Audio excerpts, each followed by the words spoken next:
Let me put it this way. There is no such thing as returning to beginning. Because we never left it. You see? Yes. And that's what you will probably understand a heck of a lot better once we get started. Okay, Nick? Once we get started, okay? All right. Hello. Hello. Morning. Hey, good man. How you doing, man? Good. How's everybody doing? Good, man.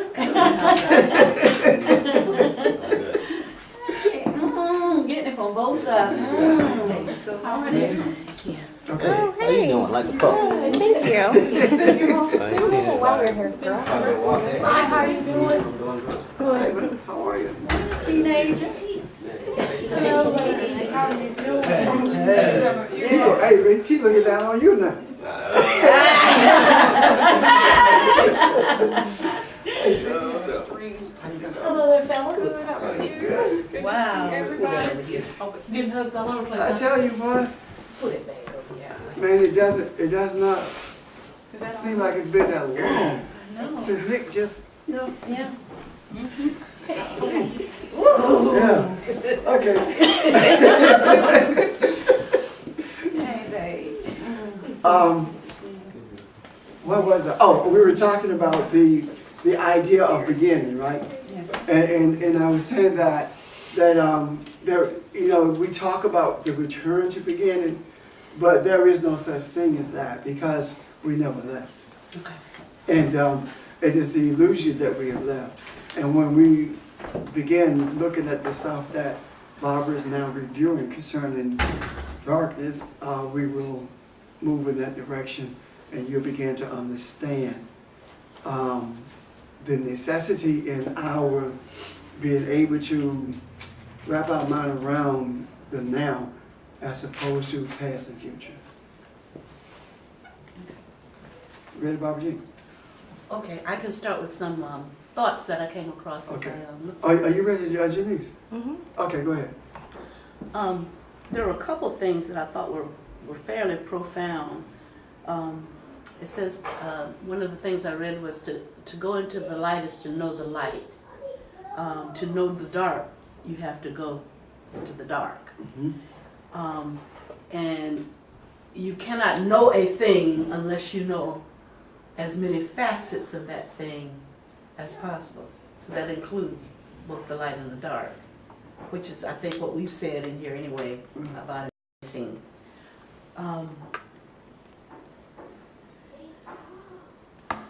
This guy by the name of Barry says to go without sight. You go out without sight and find that the dark too blooms and sings, and is traveled by dark feet and dark wings. So it's like the distractions in the light that we see. There's both negativity and positivity in terms of types of energy. Another facet of darkness is that out of darkness comes birth, like planting the seed, and it has to generate in dark. It has to germinate. It has to germinate in the darkness, and without the darkness, that wouldn't happen. And so, what it seems to suggest is that darkness is not necessarily just the opposite of light. And darkness is not necessarily defined as that. It's just that bad, chaotic, negative thing that we in Western society have defined it as. Okay. And that, on the heels of that, if we look at the scripture very carefully, we will find that according to Genesis 1 and 2, darkness came before the light. Darkness is older than light. Because it says in the beginning, God created heaven and earth, and the earth became void and without form, and the darkness covered the deep. Then it talks about light later on. So, and what happened to me, I was asleep, and I began writing in this vision everything concerning darkness and light, and I understood it clearly. But when I woke up, actually, I was trying to wake up while I was doing it so I could write it for reading, but I couldn't wake up. And when I did wake up, it was gone. And then all of a sudden, I felt this compulsion to write, and then the little bullet points about it began to come back. And what I began to understand was this, and I'm going to get an extension on my heathenistic card. What I began to understand is that the writers of Genesis was writing about a period of time that gave man an opportunity to have a fresh beginning. For example, there is no such thing as an end to anything that has ever been.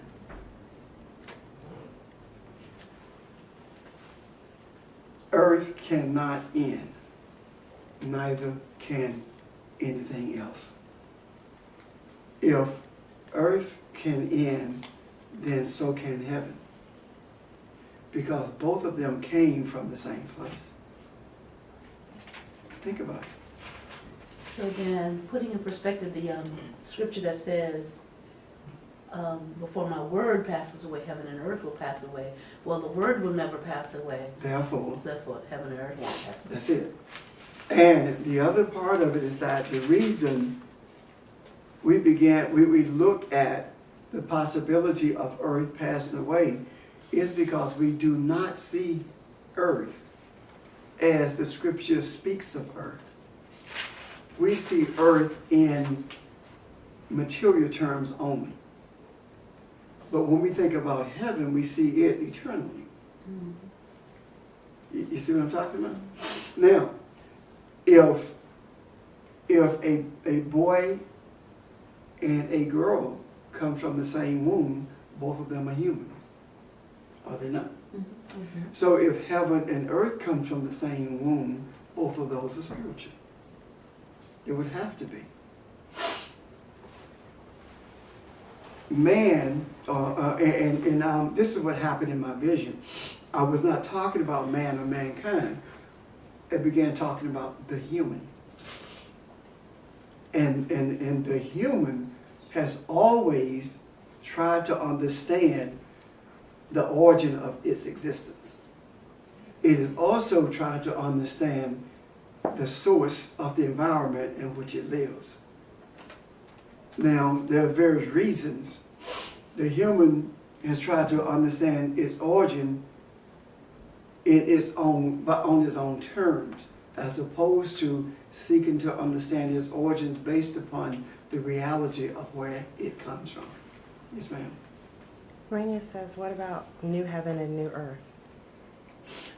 New heaven and new earth is not speaking about a earth and a heaven that passed away in a physical temporal sense. It is talking about the new heaven and the new earth by virtue of how we perceive it. The perception of it will be totally different. We will see that they are spiritual as opposed to how we have been perceiving them as humans. Does that answer? And Rania, she hears apparently. So I want to. I'm an engineer, not a paralegal. Therefore. So I deal in details. Does that help? Not in logistics. Okay. Does that help? Yeah. Okay. All right, Ms. Engineer. That's why you're on board, so you can keep us close to the details. All right. Now, what I'm beginning to see is that out of that, it says that Bereshit bara Elohim, then it talks about the Elohim coming out of the beginning and heaven and earth also. So all of them come out the same place. Now, And then after it talks about them coming out of the same womb, then it talks about darkness covering the deep. Therefore, darkness must be something different than what we think darkness is. Now, so the question is, what is darkness? When it talks about, when we talk about darkness, we are not talking about the absence of light. We're talking about things that are not understood, concepts that are not understood. We're talking about confusion, but also we're talking about something else, wisdom. If I say to you that, let me think of something. If I say to you that day and night has nothing to do with the sun and the moon or the night and day as we see it, then if you don't understand that, then it's a spiritual statement of wisdom that needs to be expounded upon so you can understand it. So it's darkness to you. Example. If I say something to you that you don't understand, you will say something like, shed some light on that. Right? Or, concerning that, I've been in the dark. You see? Which means that you don't understand. Does that make sense? Now, why is it then that we believe that darkness is something different than what it actually is? It's because we have bought into the idea that darkness is what we have termed it to be, as opposed to what the scripture say that it is. If you look at what happened with the earth, it says that the earth was without form and void, didn't it? Mm-hmm. Which means that the earth was in a state of chaos. It means that the earth was in a state of nothingness. It doesn't mean nothing existed, no thingness, nothing had been formed. But when you look at the meaning of darkness, it means the same thing. So it's talking about this, when we talk about darkness, we're talking about the state of being before anything was formed. Am I making sense? Yeah. Or am I rambling? I don't want to ramble. So we're talking about not only chaos, but we're talking about ignorance, we're talking about misery, we're talking about sorrow, we're talking about death. All of these things are speaking of the countenance of the earth. When it talks about in the deep was and the darkness covered the deep, or the face of the earth, that we're talking about the countenance of the earth. We're talking about the essence of the earth being in a state of flux. There was no order there yet. And if this is the case, then we must also be talking about something that does not yet exist in the physical. Because both of them came from a spiritual womb. Both of them were brought into existence from a spiritual perspective, right? So both of them had to be spiritual. So if they were spiritual, then earth consciousness is what it was talking about.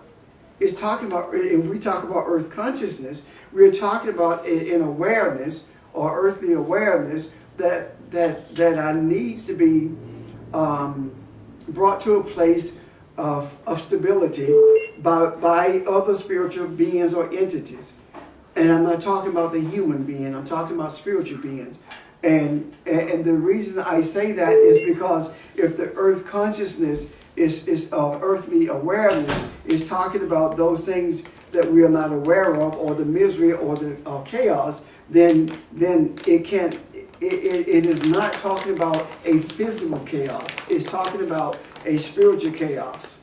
Now, the other thing about it is that that if you look at the earth itself, it looks like it's orderly. The trees are where they're supposed to be. You see what I'm talking about? These things look orderly to us. And the reason they look orderly to us is because they are the things that we perceived to be. And our perception of the earth is that it is a physical, orderly, put your phone on mute, please. It's a physical, orderly thing. When in actuality, it isn't. It is a consciousness. It is an awareness. So if we, the reason we hold these finite understandings about the earth is because we see them from a perspective different than a spiritual perspective. We see them as human beings. We see them from a human perspective. Does that make sense? Now, how do we change this perspective? In order for the perspective to change, in order for us to see spiritual things in spiritual terms, then our perception of everything must be altered.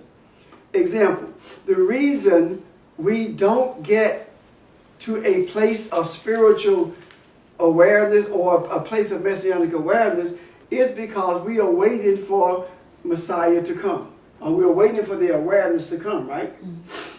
Well, if we're waiting for it to come, then that means that we believe that there is a tomorrow. And tomorrow never exists. So there is no such entity as tomorrow. Tomorrow is something that the human put into place in order to extend his influence and control of the world that he lives in. Because tomorrow is always today. It never exists. Also, when we look at light and darkness, we look at it as them being diametric to each other, one dividing each other, right? So, separate from each other. If we look at tomorrow, the only way tomorrow can exist is that it has to be divided by darkness. And darkness cannot divide light. Because if there is there's light, darkness tomorrow, right? You see what I'm talking about? Yeah. So light cannot, if light cannot be divided by darkness, then there has to be a continuous flow of light. And therefore, the very thing that we think is darkness is actually light that we don't understand yet. But we have brought darkness to be a thing that is the absence of light itself. And if that be the case, then we have put darkness in a position where it can divide light. And that is not possible. I just got a comment. Yes. Something I read related to as the body is the garment for the soul, darkness is the garment for light. Somewhere. I can see that. And that makes sense. So just, it doesn't divide it, it's It shrouds simply it. there, yeah, like the cloud that went before the people and Yeah. It's like the cloud that moves over the sun. It's like when you talk about something being shrouded in mystery, mystery itself is darkness. Yeah, okay. So I that asked you if that's what, that just kept coming to me, mystery, that when Christ talks about the mysteries, they have been hidden since the beginning of the earth, and it's that I thought about that darkness hovering over, because everything became mysterious. We're Yes. spirit beings, and then all of a sudden, that part of us became mysterious. That is what our spiritual part of us is, a mystery to us. and not only that, when you look at the whole, those first 3 verses of Genesis, those are really, really deep mysteries. Because it looks like it's talking about earth, the deep, the water, the darkness. When darkness, water, deep, earth, all of them are the same thing. It's talking about the same thing exactly. When it talks about the spirit brooding over the waters. It's talking about the spirit of the breath. The breath of Elohim is brooding or hovering over. The deep is talking about dark. The waters is talking about confusion. It's talking about chaos. It's talking about those things that we don't understand yet. And anything we don't understand is confusing to us. Now, what I see here is that in an effort for the chaos to have order brought to itself, it drew the breath of the Creator to it. It drew the breath of Elohim. Because when it talks about the spirit, it's talking about breath, it's talking about wind, same word, air, all those are the same word, ruach. So it actually drew the breath to it because it desired order. We do the same thing. We as entities are always moving to try to understand something that was not previously understood by us. The whole reason you go to school is to learn something you don't understand. When you go to work every day, you go to work and if you're faced with a new challenge, you're faced with something that you are trying to what? Understand. When you first walk into a job, if you've never been there before, everything about that job is confusing. Until someone does what? Brings order to it. Does that make sense? Yes. So if we can take that and look at it from a spiritual perspective, then we begin to see how things that we see with our natural eyes came into being, not in a realistic sense, but in a sense, in the sense of the way we perceived things, the way we thought things ought to be, not the way things things actually are. Okay. When the breath brooded over the waters, what we began to see is that the environment for the existence of the spiritual began to come into play. And that environment that began to come into play is talking about light and darkness. It's talking about water separated from the land. It's talking about the spiritual being separated from the natural consciousness. All these things are coming into play now.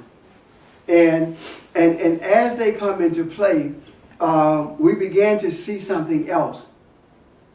We began to see that the Ish, and I'm going to say this for a reason, I'll tell you in a moment, that the Ish that Elohim created chose darkness over light.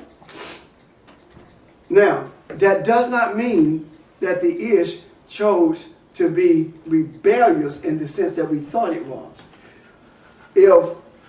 If you choose darkness over light, the question is, are you choosing it because you want to understand it?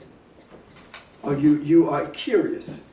Or are you choosing it because you want to be a part of it?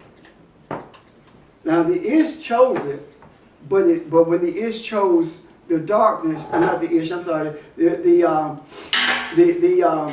Ish chose the darkness. When he chose the darkness, why did he choose it? Chose it to make it be what he wanted it to be. Now this is one of the things I want to share with you. If you read the scriptures very carefully, you will find that it is in Genesis when it says that for this cause shall a man leave his father and mother and cleave to his wife. Hello?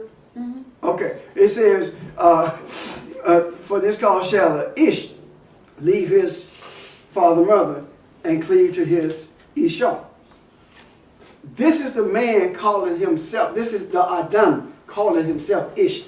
What he did was he labeled the masculine energy and the feminine energy.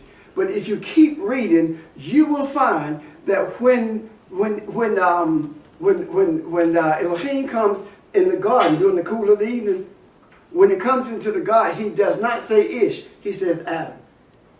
He does not refer to him. There is no place in this particular storyline of the garden where the man is referred to as Ish other than by himself. The Creator does not do that. He still calls him Adam. Now, why is that important? Because the Ish and the Ishar together are the Adam, the Adam. Can you see that? So even though the Ish made that division, the Adam made that division on his own, it was not recognized by the Creator at all. So he started early on separating out and naming. Yes, he did. That he did. And making a deliberate distinction between the masculine and the feminine, and the Creator never did that. He never recognized what had taken place. Why did he not do that? Because if the Creator had recognized it by virtue of buying into it at that point, then there would be no return. There would be no opportunity to be the oneness that we were created to be. Because it would have, once the Creator speaks it, that's it. Does that make sense? Yes. So it is important that we understand that from the point of the masculine energy identifying itself as Ish, it is at that point that a line of demarcation, for lack of a better term, was drawn between how the man or the masculine saw itself as opposed to how the Creator saw it.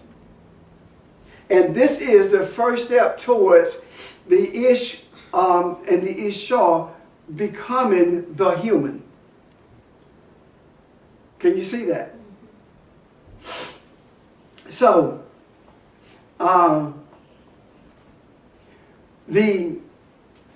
in order for the masculine energy to move in the direction that it desired to go in, and that is in the direction of chaos, trying to bring order to it so it could be its own God, it could not do it alone. It had to carry the Ishar with it. It needed the feminine energy, because without that feminine energy, there is no birth. It had to have a womb in order for its desires to be nurtured and birthed. Can you see that? So both the Ish and Ishar moved in the direction of darkness as one. They moved in the direction of darkness as one. And in moving in the direction of darkness as one, the Ish and the Ishar chose to become the God that they saw they wanted to be, as the God, as opposed to the God they were created to be. Which means that if they had, and I use they very loosely, because I'm not talking about physical entities at all. If they had remained in the place where they were, and the masculine energy never identified the feminine energy as being separate from it, still recognized itself as the Adam, the spiritual entity through which the essence of the Creator flows, if they still remain one, then what we call the tree of life would have been the thing that he remained one with, and there would not have been any confusion at all, because he would have been able to see everything from the perspective of light. But he chose to move in the direction of those things which had not yet been revealed to him. Am I making sense so far? Now, go ahead, Bobby. So I'm just trying. Okay. So he chose to seek his own understanding of and create Yes. based on his own understanding, That's it. rather than the Creator. Yes. Now, this is what began to happen. When that began to happen, that something began to develop different than what had been experienced prior to. The thing that began to develop at that point was something that we call a mind. Not a brain. A mind. The mind is to the physical being what the spiritual heart, what the heart is to the spiritual. Can you see that? Say that again. The mind. The mind is to the physical being Okay. what the heart is to the spiritual being. Okay. Can you see that? Because the spiritual being talks about thinking with your heart. The physical being talks about thinking with the mind. Those things that comes to your mind. You see? As opposed to the things that rise up in your heart, or the things that are guarded in your heart. So we began to see now a movement towards the development of a mind. Now, when the mind when the mind begins to be developed, it becomes the seat of darkness. It becomes that place of darkness. And in an effort to bring about some understanding to this place of darkness, the Ish/Esau, because see, when I say separate, I don't mean sitting over there where Audrey is and sitting over here where I am. That's not what I'm talking about, separate. I'm talking about separate in a spiritual sense. That is an attitude of being separate. When the Ish/Esau began to move in the direction of the development of a mind, it became the seat of darkness. But now what's happening is this mind, something begins to happen with this mind, and this mind begins to bring into being something different than what it once was. And if you look at it, you see the Adam, the Ish, the Esau, and now what you see is the human being coming into play. And that human being comes into play with the advent of the mind. Because the mind is different than the spiritual. The mind is the seat of the darkness. So what I mean by that is the mind is full of those things that challenge you. Those things that you seek to understand. Those things that seem to be so elusive. Those things that we want to grasp so that we can feel like we are smarter than the next person. Mm-hmm. That's the hope. This is what's beginning to develop here is ego and arrogance. Am I making sense? So, when this began to happen, what takes place? And one of the things that does take place is that the breath of life is breathed into this man, this Adam, and he becomes what? So now we have a living soul. The living soul is attached to the mind. He was already a spiritual being. So now the soul and the mind are attached. So the dark energy is the life of the mind. And this dark energy, being the life of the mind, brings about actually the human soul and the dark energy. There's no difference between the two. The soul, the living soul that he becomes, is a soul with spiritual life in it. Your emotions, your psyche, that's your soul. And within the ramifications of your emotions, there are increments, or there are particles, or there is a presence of the spiritual. Because in your emotional state, you can be emotionally upset with one person for something they said or did to you, but don't be emotionally upset with someone else for doing the same thing. So there is an ebb and flow, a vacillation between the spiritual and the soul. Now let me run ahead, then come back so I won't lose you. When a person ceases to exist in this earth body or in this corpse, it is the soul that has to be purified by the spiritual. If the soul is not purified by the spiritual, then by virtue of the desire of that entity to stay in this realm or to hold on to its material things or existence, then that means you're caught between two worlds. Can you see that? So that's what I'm talking about when I talk about the differentiation between the soul and the spirit. But again, please hear me when I say I'm not talking about separation in terms of space, like we have separation from each other. I'm talking about separation in terms of perception. The next question is, how then does the soul purify us? How does the spiritual purify the soul? When the holy energy or when the spirit, when the Ish and Ishah begins to dominate as one, that's when the soul begins to purify itself. When it begins to come together as one. Rather than two separate. That's right.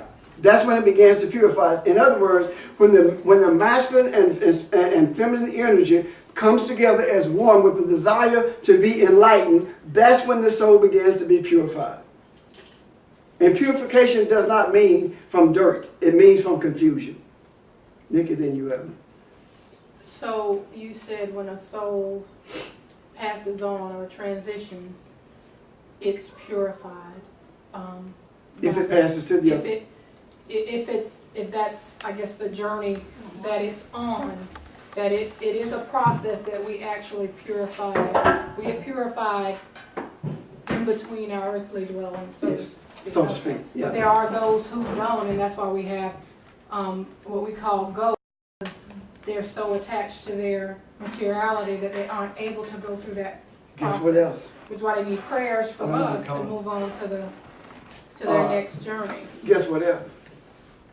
They got to come back to correction. Mm-hmm. But while they're stuck, and when they're in that in between, yeah, they can't do it, right? I mean, we literally need. I think isn't Judeo? Yeah, religion actually prays for the, which we really should be doing. They mourn for 11 months. In that 12th month, you ought to have enough goodness to transition yourself. That's how they see it. So it's almost like the light is always there, as the word says. The light is always there, but you've built in your mind that you're not worthy to. The light is always there. Now, this is what happened. In order to try to make some sense of the darkness, religion was created. See, the discussion of this cannot be done on the basis of intellect, because intellect and logic is dark energy.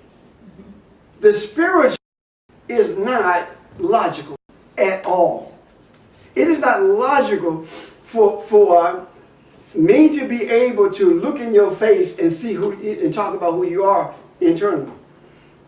It's not logical for you to have an illness or pain and for me to speak to it or lay hands on you and it ceases. That's not logical. However, it is spiritual and it is real. You see the difference? So the struggle that man has with this whole concept of spirituality is that he is trying to look at it from a logical perspective. And if you read the scriptures, there is a strong effort to make everything logical. And if you look at religion, religion tries to make everything flow in a logical manner. And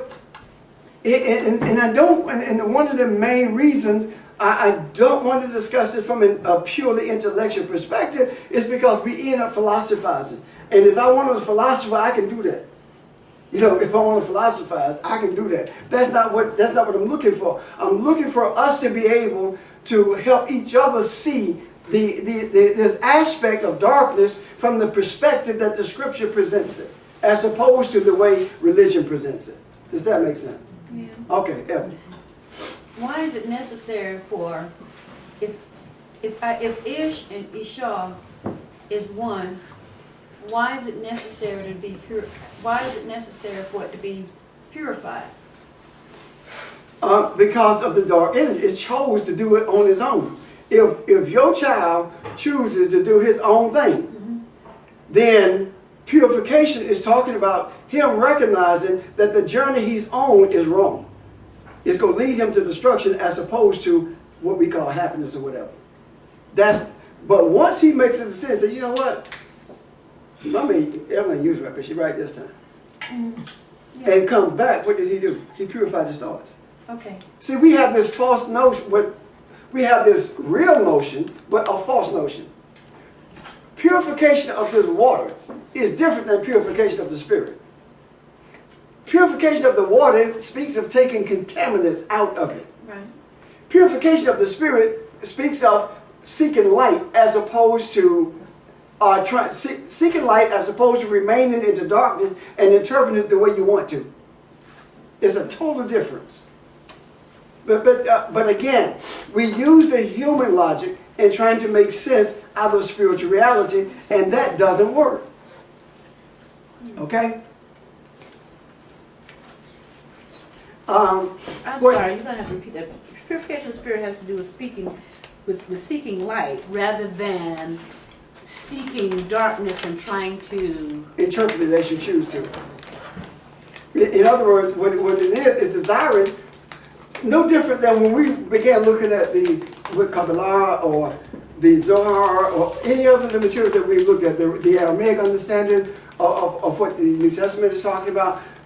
When we began to look at that, that was a desire for what? When we first started looking at it, it was darkness. It was dark energy. It was wisdom. It was confusing to us. But the desire brought the light to it. That's what I'm talking about. Now, we could also, just as easily, remain in darkness. This is darkness. Communion is served, baptism is performed so you can be a member of the church. That sounds logical, but it's darkness. And the reason it's darkness is because there's no scripture basis for it. Got it? So the things that we think that when we talk about darkness or when we talk about confusion, we think about things being all jumbled up. Not necessarily so. When we think about, because I remember when I once began to explain what darkness and confusion is, I talked about EVIL, evil, but LIVE is live, but they're the same letters. That's not what I see it differently now than what I saw then. I see it as the things that we see as being logical, the things that we see as having a logical progression. Those are the things that's darkness, because we really don't understand them. And what happened is the dark energy causes the mind, which is the human soul, to be afraid of life itself. It causes it to be afraid of life. What I'm saying is that things go bump in the night, so it's playing tricks on you. So it's causing you to be afraid of life itself. You're trying to focus on what we call praying. And something always enters your mind that should not be there. Because what's happening is your mind your soul is dominating as opposed to the spiritual dominating. And what has happened, just like the spiritual heart is the vessel through which the spirit speaks, the brain is the organism through which the mind speaks. Can you see that? Mm-hmm. The heart is the life of the spiritual body. The brain controls the physical body. The heart doesn't control it. The brain is what controls the physical body. And when we get a little bit further and start looking at death, you see more what I'm talking about, or what I'm trying to say. Anyway, go ahead. Yeah. Well, when you say the brain, you're talking about this. Yeah, that brain. But when you say the heart, you're not talking about this, are you? No. The heart, when I talk about the heart from a spiritual perspective, I'm not talking about this. Mm-hmm. But I am saying that this heart is a indicator of what the spiritual heart does. Life. Mm-hmm. But I'm also saying that the brain is the physical entity through which the mind functions. Mm-hmm. That's what I'm saying. But but the functioning of the spiritual heart is not this heart, but the fact that if the blood is pumped through the heart and the life is in the blood, that is an indicator of what the spiritual is. See, when we as entities began to move to a place where we allowed the mind or the dark energy to be paramount in our lives, we began to make things up as we go. And we still do that. We just make it up as we go. How many times have you heard, if you eat X, it causes these adverse things in your body? Then 2 years later, is if you eat this, it adds 2 years to your life. I mean, you know, we make it up. Yeah. There we go.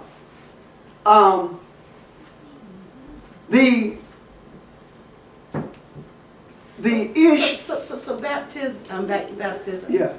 So really baptism is sort of like an initiation into your higher self rather than just a, Exactly. it's deeper than the church. Yes. It's you being immersed into the awareness of who you really are. Baptized in the name of the Father, Son, and Holy Ghost. Had nothing to do with water. Wow. Had nothing to do with water. Nothing at all. As a matter of fact, since we're on that, when Jesus was baptized, as was Aaron and all the rest of them, they were completely naked. You took off all your earthly clothing when you were baptized, when you were immersed. No, we don't do that. But I want you to, Wow. why was that? It was because there was not supposed to be any barrier to the water touching every portion of your body for that transformation to take place, Wow. for that cleansing to take place. Can you see that? But that was the reasoning given. Okay, are we ready to move a little bit further? Now, the Ish / Ishah knows all things. The Ish doesn't, the Ishah doesn't, but the Ish / Ishah, meaning that both of them together, the spiritual man, the spiritual entity, the spiritual Adam knows all things. That's what it's talking about. It's not talking about the spiritual man in terms of Ish or Ishah. It's talking about the Adam. It did not say that Jesus became a superior Ish. It said Adam. You see what I'm talking about? And Adam means what again? Adam is both of them together. No. What? The essence of the Creator flowing through, the entity through which the essence of the Creator flows. Okay. The spiritual life flows. Okay? Okay. Now, so what happened is, it was the Ish, the male energy of the human, that created the image that it felt like Elohim, or the image that Elohim ought to be. What he desired Elohim to be, that's what he created. The Ish did that. The male energy did that.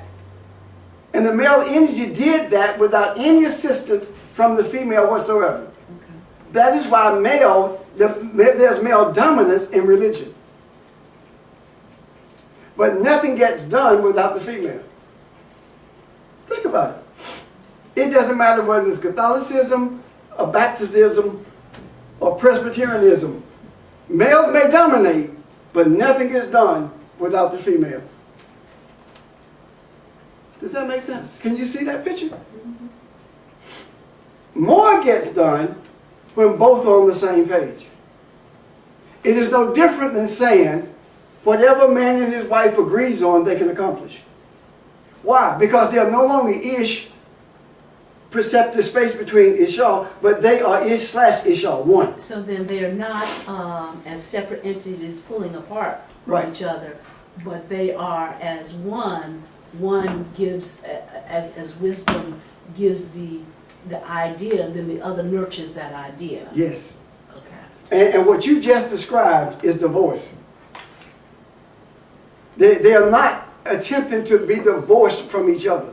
Divorce does not mean to be separated as much as divorce means two forces pulling against each other. Divorces is two forces pulling in two different directions. So there, as long as we buy into the concept of what we have devised or what we call religion, there is a constant Ishah divorce taking place, forces pulling against each other. Can you see that? Yes. Now, one of the greatest battles that we have, that the human has, is that the human male energy believes that it is supposed to control everything. It believes that. Until it gets to the place where it messes up, then it's like, okay, honey, what should we do?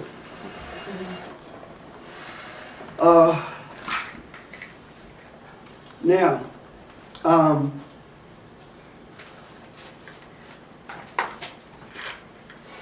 when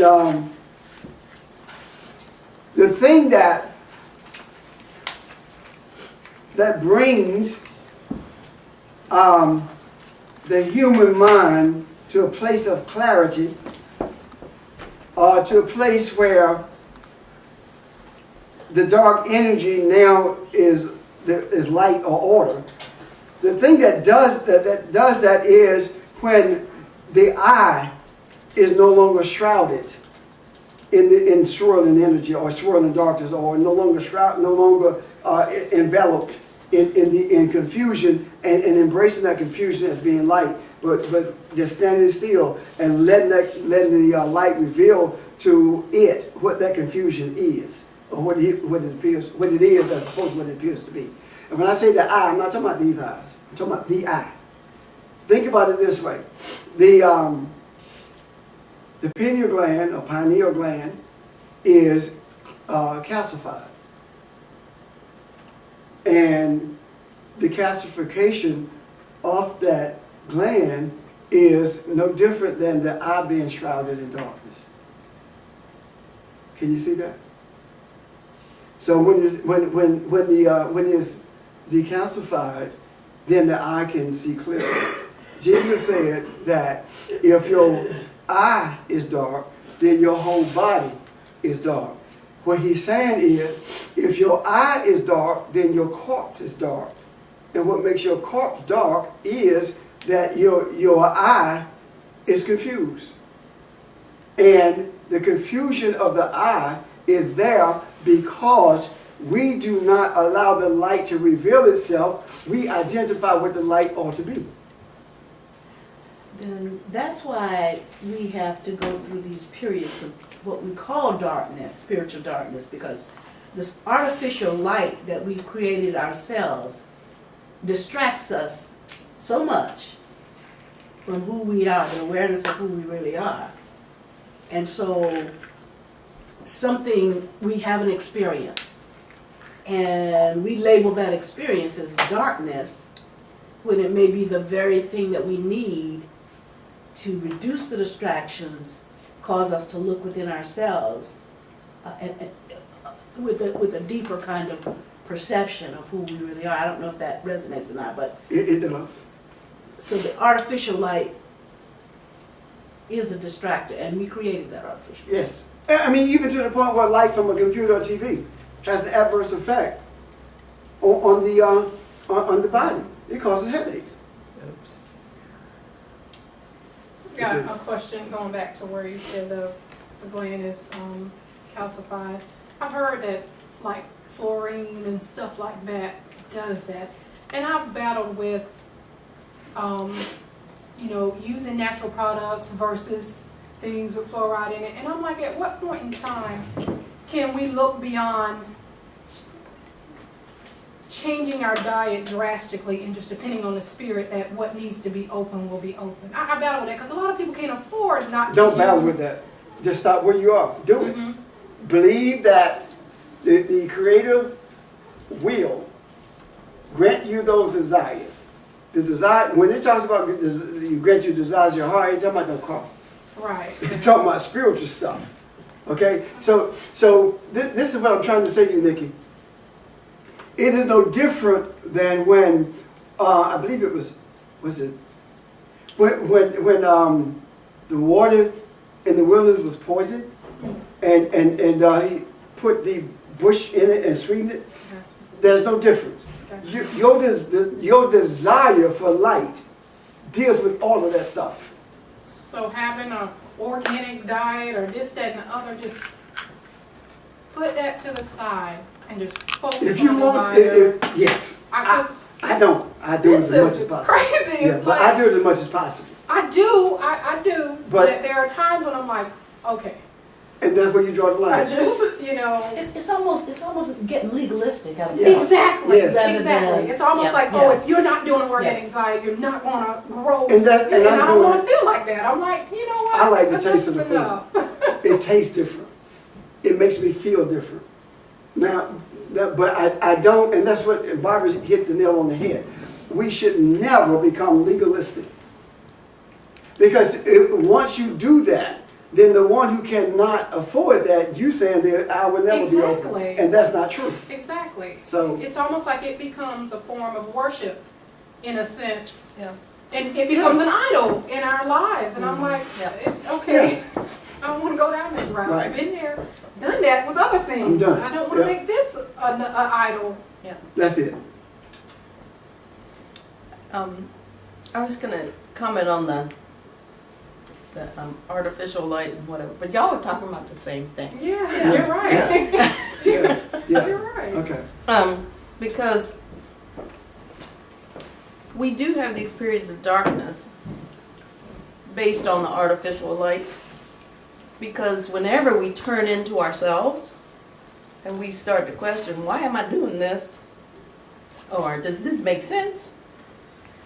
And if we don't go with what our insides are saying, then we will have periods of darkness or whatever. Yeah. People in the church, when they look inside themselves and they start to question, what is going on here? You know? They have a battle with whether or not they're going to go with what's in here or stick to whatever's going on. So, we do go through that darkness because whenever we're not looking toward the real light, there's going to be darkness. And see, again, let's emphasize this.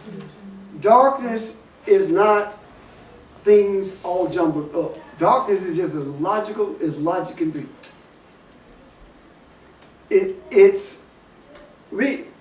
We can be the most learned of men and still be in darkness. There's no question about that.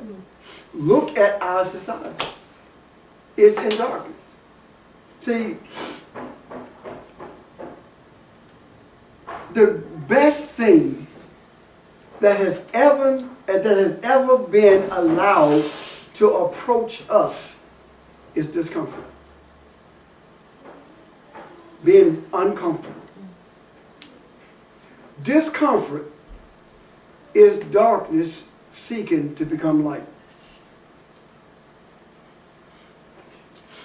The breath that has been separated for light, which we call Holy Spirit, brings us comfort by virtue of bringing light to those things that causes discomfort. That's what the comfort is all about. It's not about rocking you in the arms and coming over you so you can run down the aisle and cut the flip. And that's not what it's about at all. It's about enlightening you concerning the thing that brings you discomfort. Does that make sense? That's the comfort. But when that Holy Spirit first does it, You don't like it. it does not necessarily feel like it's comfort That's all right. the time. You don't like it. Yeah. Yep. It doesn't. It feels like it's a Because I want to make it logical. Why is this happening That's to it. me? You know, And that's I tithe, I put all of those constraints around it. yeah. And that's it. But that's the thing is it doesn't make sense to me that this is happening to me when I do all these things that Barbara just that's labeled. So it doesn't make sense. Well, it doesn't supposed to make sense to you. Just do it. And what it's trying to show me is that I'm more than just these physical things that I do. I got to get beyond that, and that's why that's why it feels uncomfortable, because I'm still living and looking at things from my mind. Not only that you're more, but that the Creator is more. Well, he and I, the Creator and I. Right. are- Right. And this whole idea about messianic awareness, about Messiah, the whole idea of it is nothing but light bringing order to darkness. Think about it. That's all Jesus did. He brought order to darkness. That's what messianic awareness is about. And again, the reason messianic awareness doesn't come is because we're looking for it to come. As long as you're looking for something to come, it doesn't come. Because you're looking for it. Oh, Nick has. Hey everyone. Hey, Just to add to what Pastor just said, has everybody in here seen the movie The Matrix? This might be yeah. Yeah, we weird seen that one. reference, so Neo goes to the Oracle, right? Yeah. And the Oracle is like, all right, you got the potential, but you're waiting for something. And he's like, what am I waiting for? She's like, I don't know. Yeah, I remember that. And then later in the movie, he just does it. Yeah. And then he becomes it, because he does it. So messianic awareness is a continual thing that happens. It's already And here. it's in the It's now. now. It's the now. Yes, the human is not aware that the messianic awareness is now, because the human is waiting for it to come tomorrow, and tomorrow doesn't exist. So as I journey through this life, when I say it's continual, it's based on it's the now of my experiences. Meaning, I can interpret things through messianic awareness rather than through my own artificial Yes. interpretation. When we get to the place where we realize that messianic awareness or messianic presence, however you want to term it, never was and never shall be. It is. I am, This, okay. I am the I am. And then Peter said, then it was said, who do men say that I am? Who do you say that I am? Men are saying, we're waiting for you to come. Yeah. But you say, I'm here. Let me show you something. He did not say I was or I will be. He said I am. And I am is what? Present. Is now. So all these little things that, you know, ani in the Aramaic for I am is actually I. It is the divine I, the big I, and me, the little I connected, being one with it. And if I'm one with it, then it is always. It never was, never will be, it is. That's the thing that we have to wrap our mind around. And guess what? In order for the human to be the Adam, it does not take every human to understand what we are talking about. But it does take the human to understand it. Because we are indeed one, the human is. So it doesn't take every what we call individual to understand it. When I look now at the scriptures, what I see is Genesis is no different to me than what took place December the 21st, 2012. An opportunity for a fresh beginning. Can you see that? Mm-hmm. And I believe because of the genuine desire for the fresh beginning or for the freshness of the eye to see light is the reason we are able to discuss what we are talking about now. Because prior to, we didn't see it this way. The declassification has taken place. And things will be revealed as they are supposed to be revealed. And what I mean by that is this. The Spirit is truly willing to have all revelation at one time. but this corpse is not capable of handling it. If you don't believe the corpse is not capable of handling it, ask Enoch. It does no good for, let's say for example, complete revelation comes to me. If complete revelation comes to me and I end up like Enoch, now who will teach you? So it's necessary for revelation to come the way it comes so it does not overwhelm this corpse so it can relay it to you. Does that make sense? Yeah. So,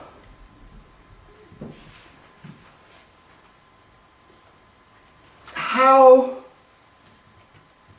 is it that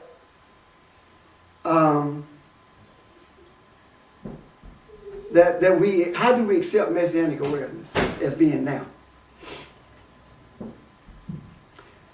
When we truly wrap our mind around the concept or the reality that we are not human. We are being human. And anything that you're being, you can stop being it. You're being stupid. You can stop being it. You're being mean. You can stop being it. You see what I'm talking about? We are being human as opposed to we were created human. Does that make sense? Yes. Now, why is it that it is so difficult? The reason it is so difficult and the reason we are where we are is because we were created to be where we are. Remember when we talked about the earth and darkness and all, the chaos and the earth being the same? Mm-hmm. Remember that? Mm-hmm. Were we not created from the chaos? Yes. We were created from the earth. You see? Mm-hmm. We were brought into being. Why? Because in order for us to be Elohim, or in order for us to be what we were created to be, we have to be able to bring light out of darkness. Not based upon what we want it to be, but based upon what it is. And the way you do that is by virtue of becoming one with the one who created you, the unicity of it all, as opposed to conceptually separating. Does that make sense? Did you get that? I hope you did, because I don't think I can say it again. Any questions about that? Okay, where are we? Now, when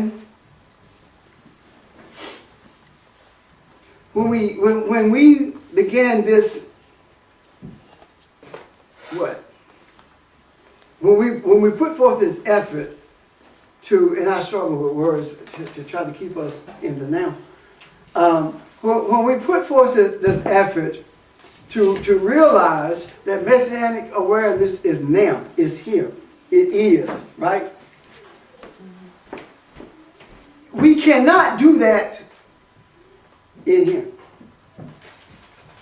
We cannot do that at church. We don't do it by reading or studying. It is done by entering your closet. And your closet is that inner self, the innermost of you. Is you shutting down and entering that closet. It is no accident that, no coincidence I should say, that people began to what we call pray and they close their eyes. Closing the eyes is symbolic of shutting out everything natural so that you can see with the eye. Can you see that? That's when you go into your closet, that's what this is about. It's about you seeing with the eye as opposed to with the eyes. And what you are in search of is what? What you're in search of? The kingdom. But you find out the very thing that you're looking for, that's what you are.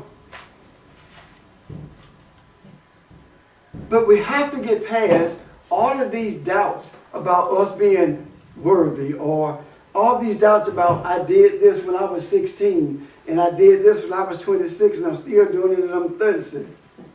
So now I can't make it. We got to get rid of that stuff.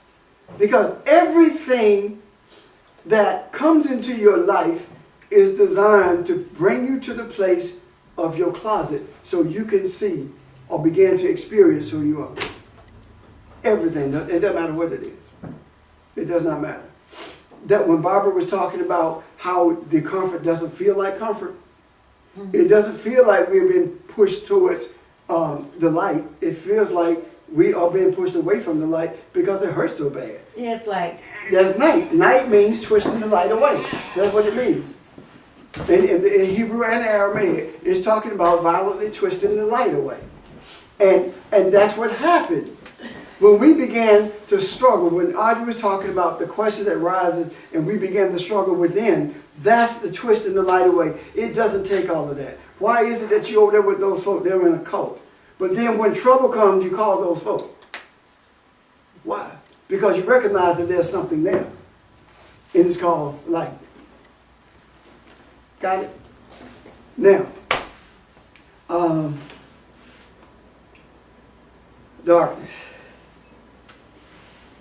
Darkness tells us that we are lonely. that we what? Lonely. Darkness tells us that we're lonely. Darkness tells us we are alone. But light tells us that we are one. I'm going to share something with you. One of the things that probably keeps us more focused on the material than anything else is our feeling like we got to have a relationship with an individual person.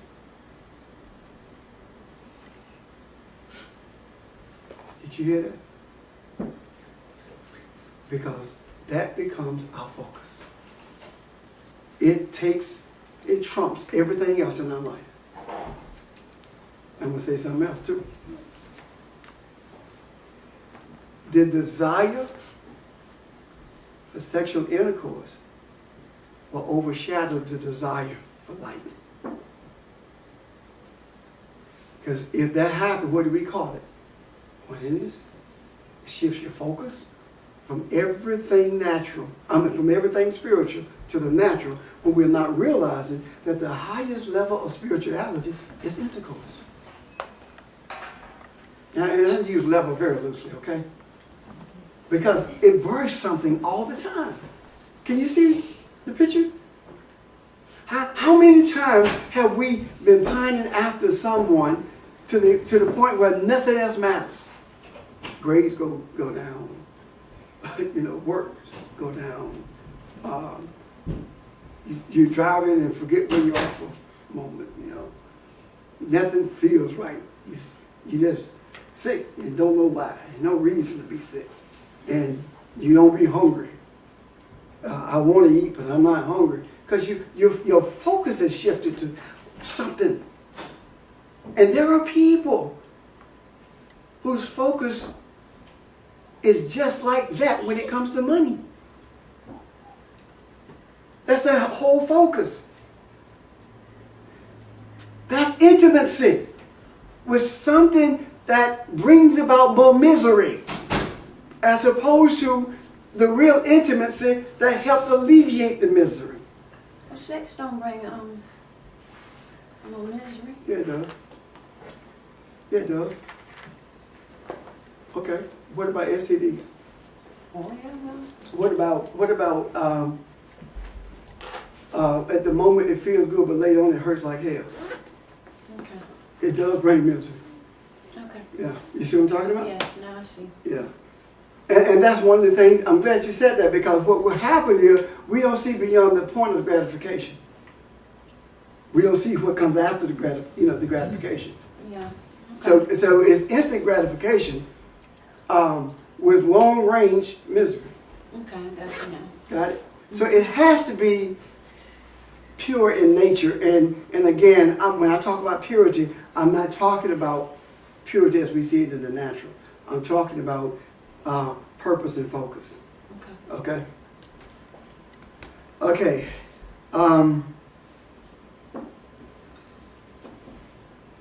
What else?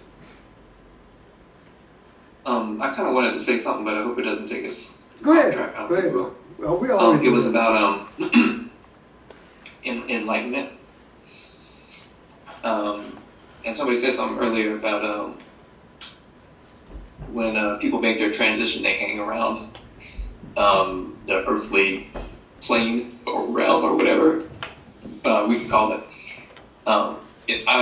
What came to my mind when I was thinking of that is if you went to sleep and you had a dream, but you couldn't wake up from it, how long would it take you to realize that you were dreaming and get your mind back?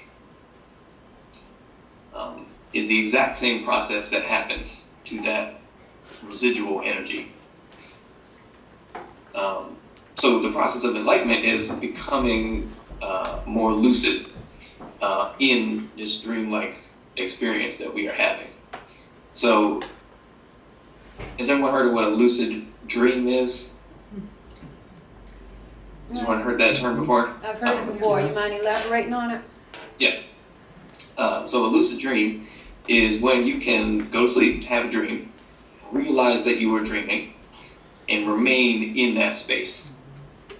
And then do essentially what you want without waking up.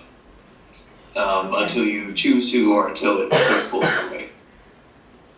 And you can do that. You can train yourself to do that.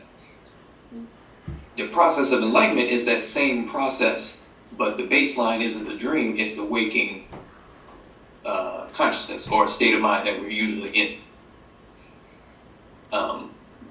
So if this is darkness, when we say we are in pursuit of enlightenment or learning how to enlighten ourselves and each other, we are becoming more lucid, becoming more bright in the waking experience. And in so doing, we're sort of reconnecting or experiencing the connection more fully to the source of life, which is the order-bringing force.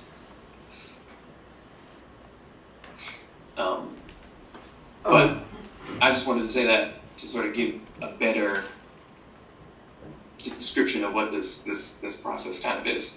What you just described is Adam being put to sleep in the trance. And he, when the Adam, not he, when it was put to sleep, what happened? It began to divide itself perceptionally. Isha.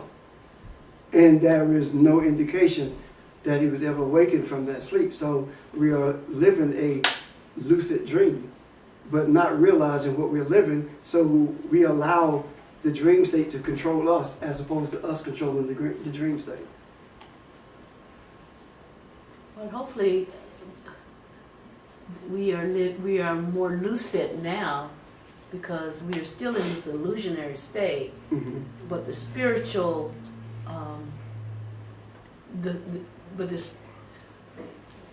but the lucidness is more spiritual awareness. So we're not spiritually asleep as much in this illusionary.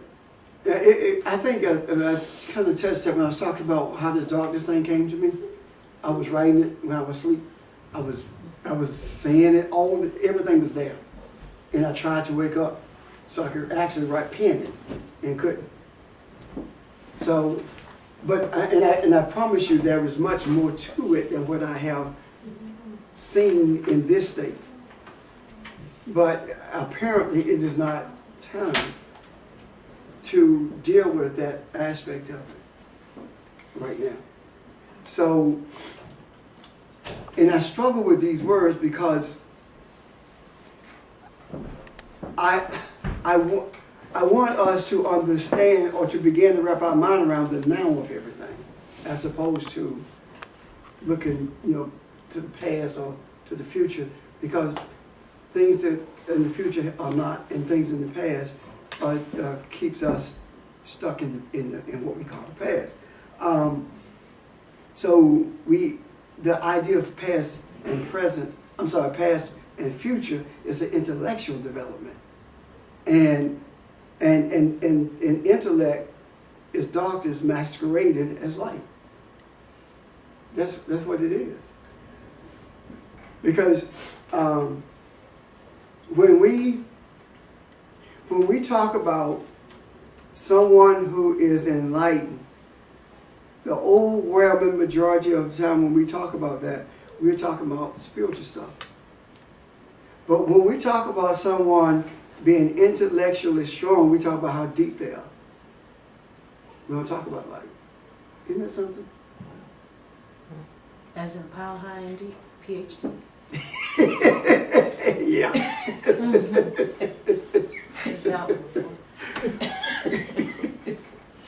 There's something that's just, and it has to do with what you said though about, Leave it to Bob. it has to do with what you said about really just not really, just hitting the surface of what this whole issue about darkness is about. Uh-huh.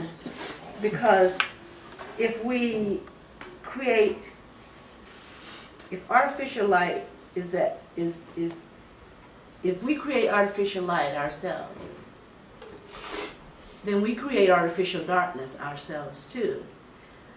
And if the Creator made darkness and light, that tells me then that there is good darkness somewhere too. You know No what I'm question. saying? Yes. Which is beyond what we can even fathom. Yes. Of course. And that may have to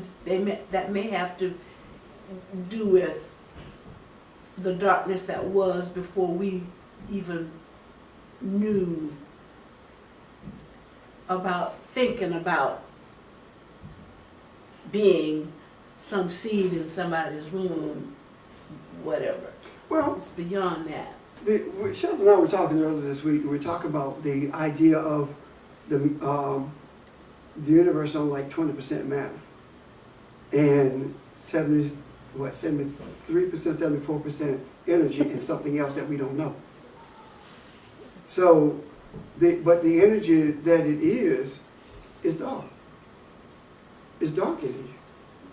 So if it's dark energy, are we not the ones to? And we call it dark energy because we just don't know. We don't know what it is. That's why it's dark energy.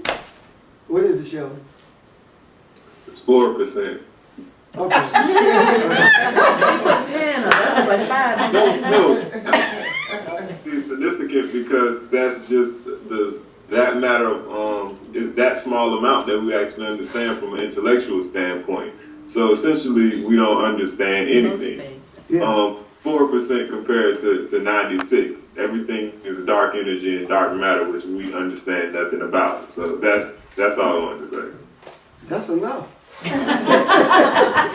So artificial light creates darkness, or? Is darkness.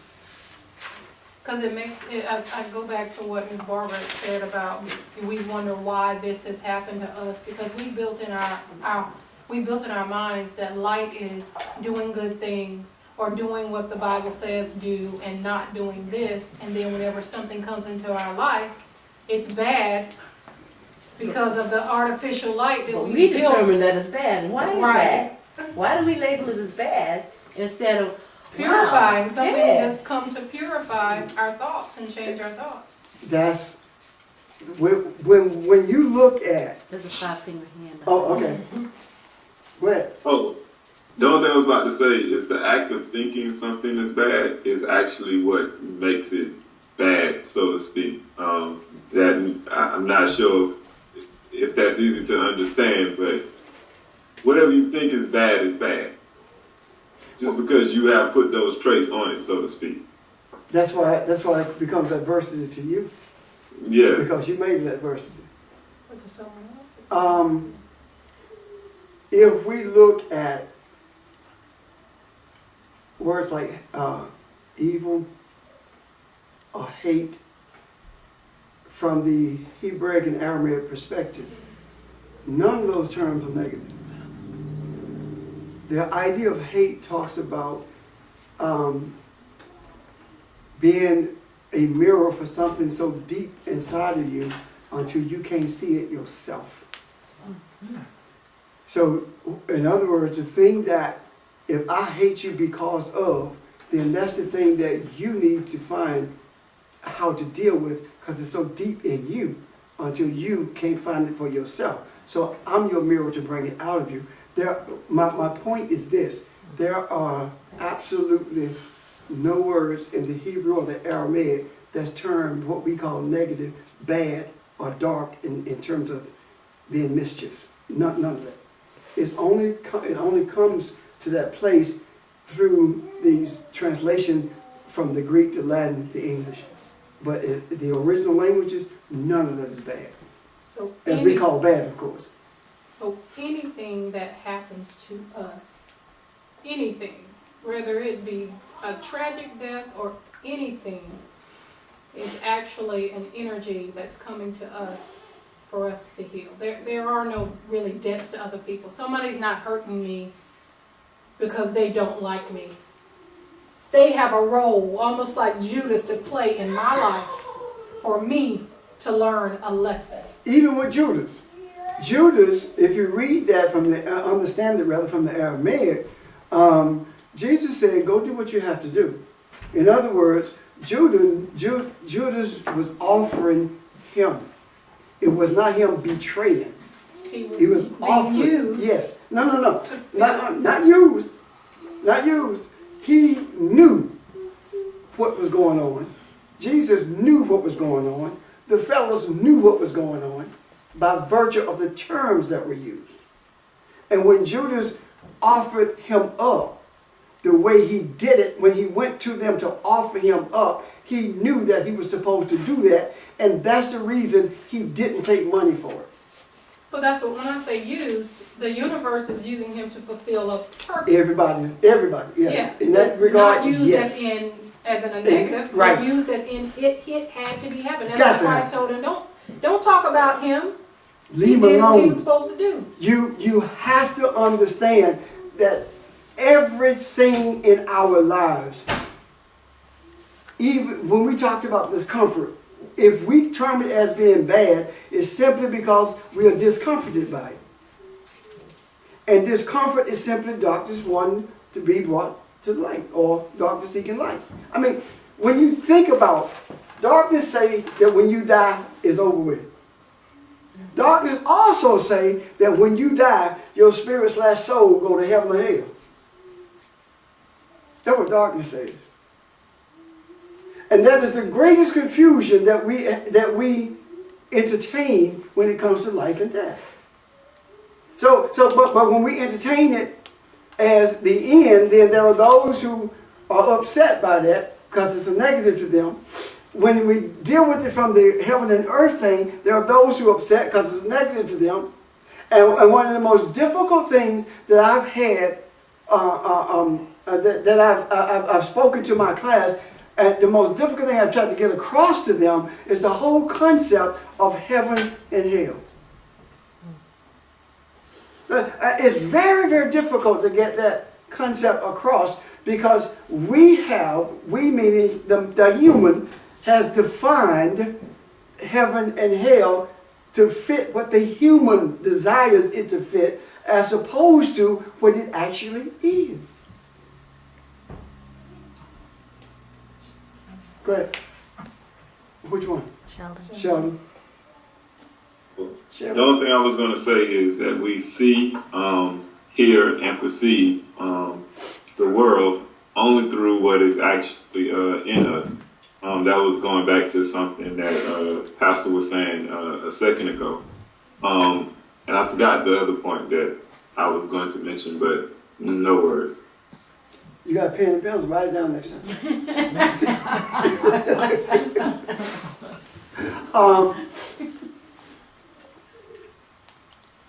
The human, and I keep saying the human, is because it's not about me.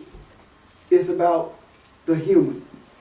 And when I read the scriptures, it doesn't talk about, Jesus doesn't talk about him.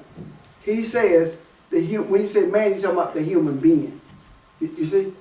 So when I use the term human, I'm talking about those who have who desire to be human, to be something different than what we actually are. Did somebody? Sheldon had a hand again. Okay, go ahead, Sheldon. Did you write it down? No, I just wanted to interrupt you again. Children will play. I got something. Okay.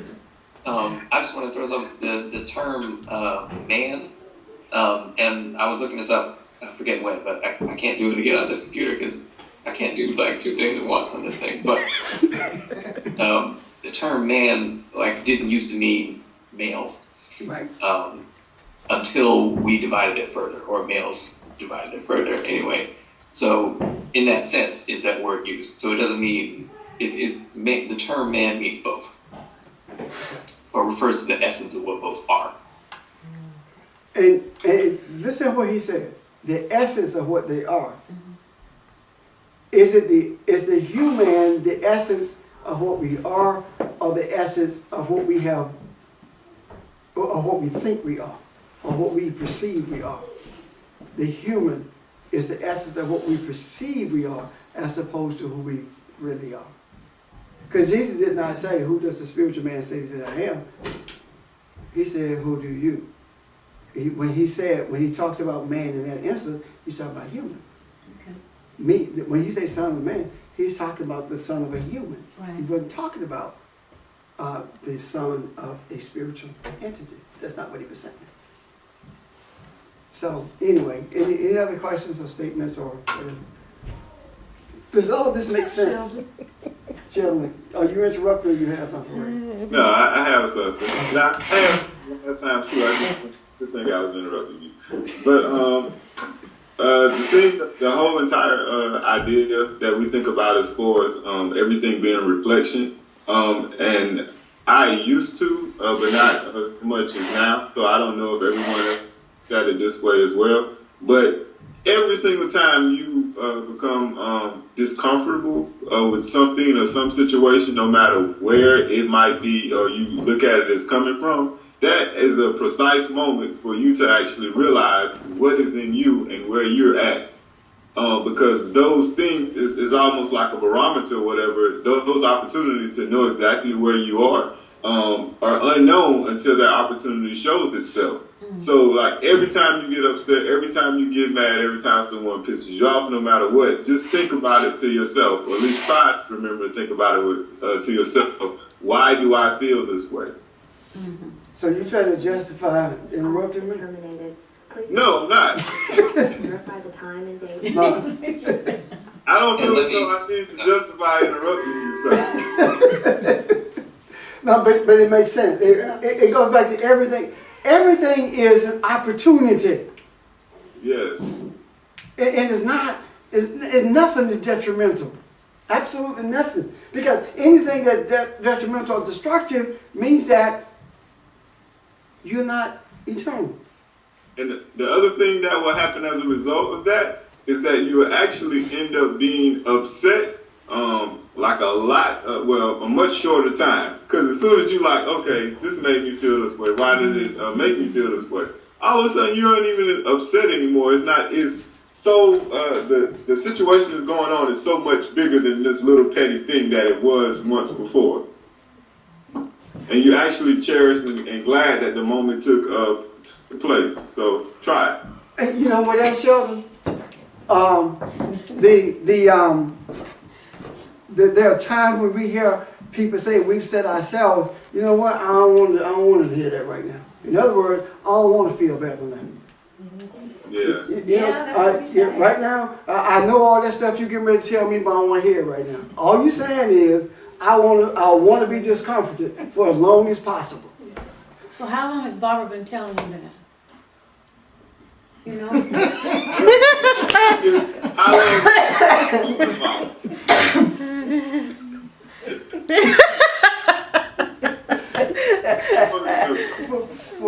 For as long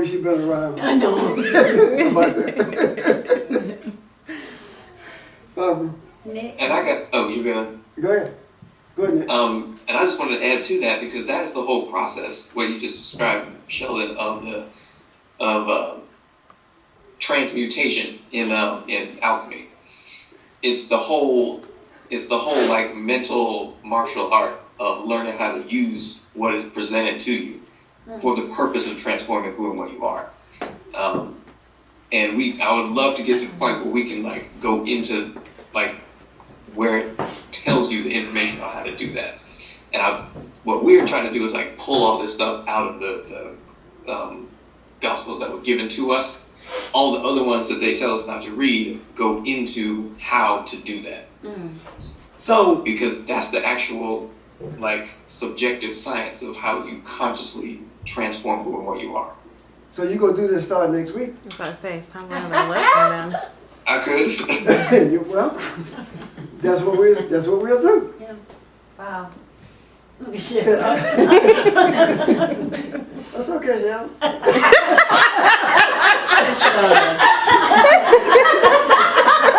What you said, Nick walked in there?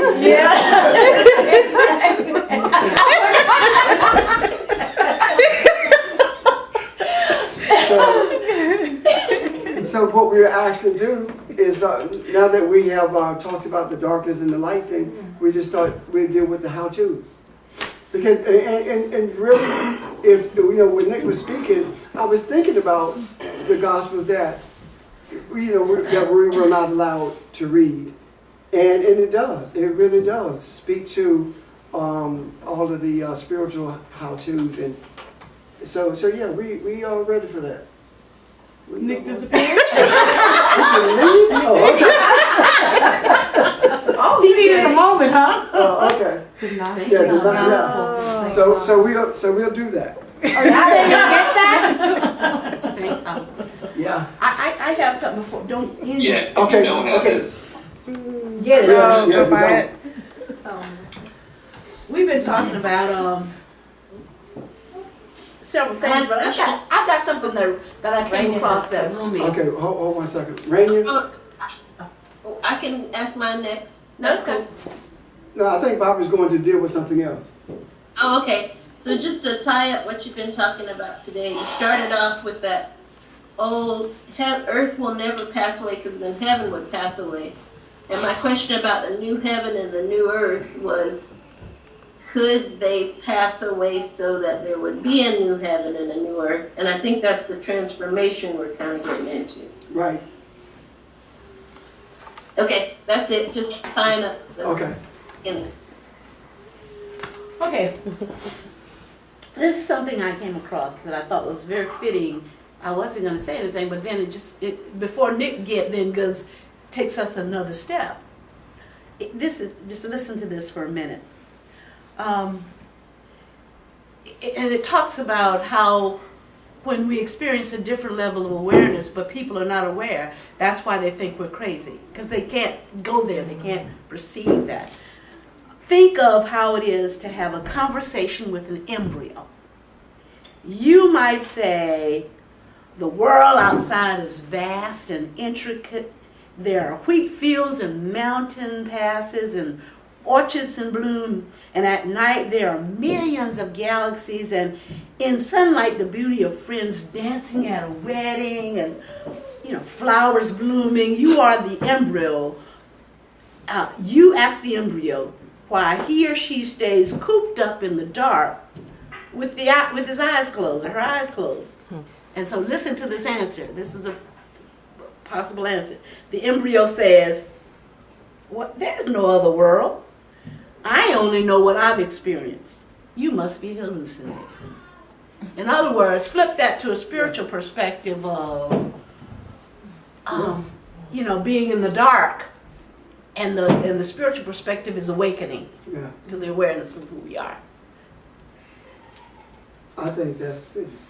And it speaks to exactly where we have been in Bionic in terms of our understanding, or even desire to understand for that matter. So now... So we felt all of this was the world. Yeah. Because it's the thing that we've experienced. And that's exactly why we cannot look down on anyone who don't understand, because we have to remember we came from that same embryonic state.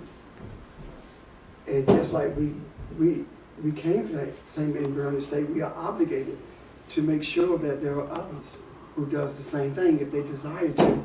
And keep in mind also that there are those who will come kicking and screaming, but they will come.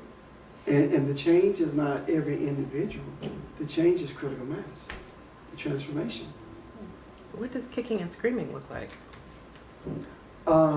It doesn't take all of that, or we're a word church, and I don't understand you talking about Jesus being married to nobody, because if Jesus got married, that means Jesus had to have intercourse, and Jesus didn't do that, that kind of thing. That's it, kicking and screaming. I don't want to go there with that. But then after they go and look at stuff from a different perspective, then they come back and say, you know what, it makes sense. I really don't want to go there, but it does make sense. And that came so easily because I had this lady who was talking to me during the course of the week. She called and we were talking about, she asked me a question concerning the humanity of Jesus. And I said, more human than you know. And I mentioned something about the wedding, and she said that the previous Sunday she had asked a question about why would Jesus turn water to wine. And it was something she said that one of the statements that was made about something being dirty that need to be cleansed. And she said to them, if you could turn water to wine, how come you could clean whatever it was, right? So I said, so did you ask yourself the question about whose wedding was it? And when we began to talk about that, it was like, you know, it makes sense, and I believe you're right, but you see, I don't think I want to think about it that way. So I said, so what you're telling me is not that you don't want to think about Jesus being at this wedding, but you don't want to think about Jesus in intercourse. And well, I know, and that was a reaction. So I'm like, so if it's so bad, why you do it? Because you are a Christian. And I got silence. And rather than silence was like, I'll talk to you later. But that's the truth of the matter, isn't it? Yes. And when we think about it, it's all because of the human determining what religion is going to look like.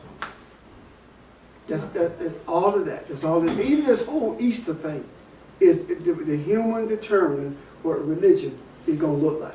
The whole thing.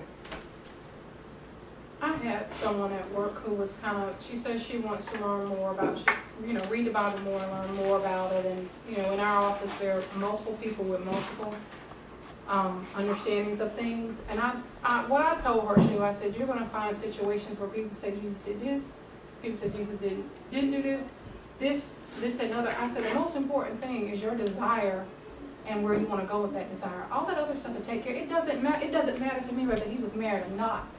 It's about your motive. And if you're on point with that, all that other stuff is ancillary. It's like it doesn't even really, it's not even going to get you on that path if your motive is not to walk in one with your Creator and bring spirit into this earth and change the world that we live in right now. And I told her to focus on that. I said, don't get caught up in somebody telling you, oh, you should. Because it started out with about homosexuals. And she was like, are they going to go to hell? I said, don't worry yourself about that. You focus on you and changing you and working with you. They live in it. And walking with your Creator and having a pure desire to do that, all that other stuff will take care of itself. It will. I mean, they live in it. People are putting them through hell. Exactly. They live in it. So, and when you were saying motive, I went all the way back to the beginning. When I began looking at stuff differently, I knew my motive was wrong because I would say stuff just to be controversial. And it pushed buttons. But it was the truth. but when my motives began to change, I began to see it differently. And I stopped pushing buttons and started teaching. So, okay. I was having lunch with somebody on Thursday who was saying she was so glad she was going to go to Good Friday service because Easter just didn't make sense without going to Good Friday service. I didn't say anything, but I was thinking, you don't know half of what didn't make sense. Yeah, all the folks will get up in the morning, 6 o'clock. Yeah. Okay, I would have blown her out the water. happy Said Easter. so. Yeah. Yeah, if they actually knew what they were saying when they say Easter, period. So, but anyway, I'm done. Nick, next week. Yeah, I'll be. Are you gonna be here or Yeah, just me? yeah, I'll be here. Okay. Yeah, I'll be here. Sheldon, you gonna be here?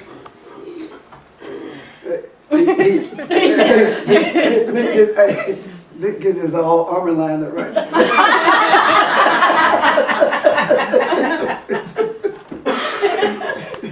Yeah, we are.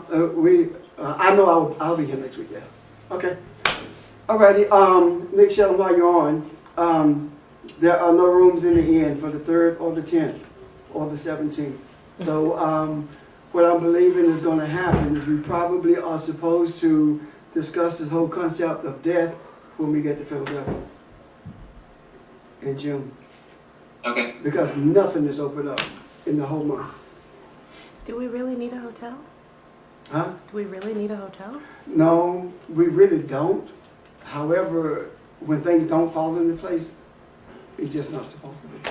I'm just asking Yeah. because maybe a more intimate setting is what we need. Maybe you're Just right. thought. Yeah. Now, did we set a date in June? What day did we set in June? 21st, I believe it is. Thursday before the 22nd. Is that it? Yeah, the Thursday before the 22nd. It's the 22nd is on Friday. Yeah. No, Okay. Saturday. Saturday. Okay, Well, it's yeah. the 20th. Yeah. Yeah, that Thursday. Okay. So that's where we are. And if anything else changes, I'll let you know, okay? Because what Denise said doesn't. We just thought. So. And it is feminine energy as opposed to the other stuff. Okay, Barbara J. Okay. The light of the truth that we are, and the truth of the light that we are, has us to know that all things are designed by the Creator with a purpose.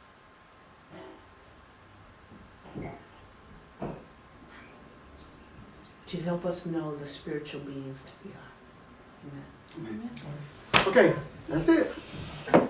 See you next week.